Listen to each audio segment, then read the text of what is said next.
Thank you, Mr. Speaker. I rise today to ask my colleagues to support House Bill 218, which is a responsible and sustainable budget for our current fiscal year coming up, starting tomorrow in 17-18. The total spend number of this budget is roughly $32 billion.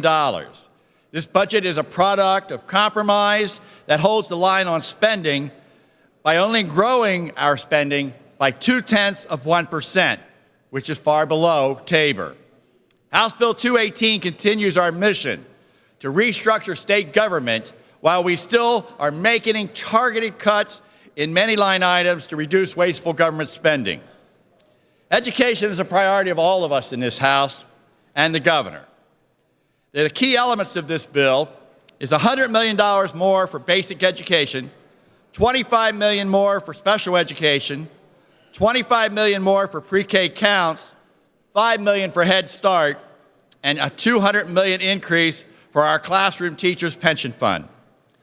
The amount proposed in House Bill 218 will ensure that we meet our actuarial required contribution. With the passage of this budget, we, both sides of the aisle, will have invested more than $1 billion in pre-K through 12 education in the last 2 years. House Bill 218 provides an increase of $8.84 million for our state-owned universities and will level fund Penn State, Temple, Pitt, and Lincoln, and our community colleges. Realizing the need for more resources to the Centers for Excellence, we increased that line item by $10 million to treat those who are dealing with the deadly disease of opioid addiction. There's also $7 million more to provide Narcan to our local emergency personnel, and also to expand our drug courts. Many members of both sides of the aisle have advocated for doing more to help those with intellectual disabilities and physical disabilities. In House Bill 218, we provide an additional 3,910 individuals with autism and intellectual disabilities to get help.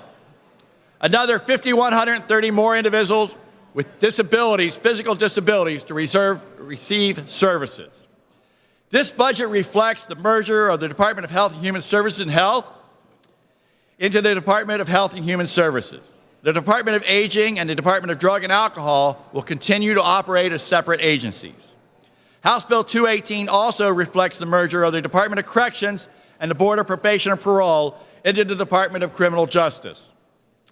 I'm asking all members, all my colleagues here today, to support House Bill 218, a budget that doesn't raise taxes, repeat, does not raise taxes, and makes key investments in our educational system, something that people throughout Pennsylvania want and support.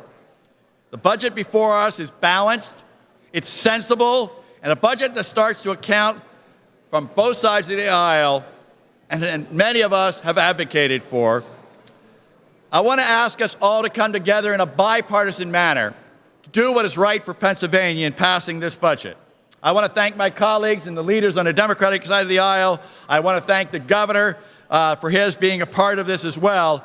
I ask you to please support this bipartisan budget that will put Pennsylvania in the right direction. Thank you, Mr. Speaker.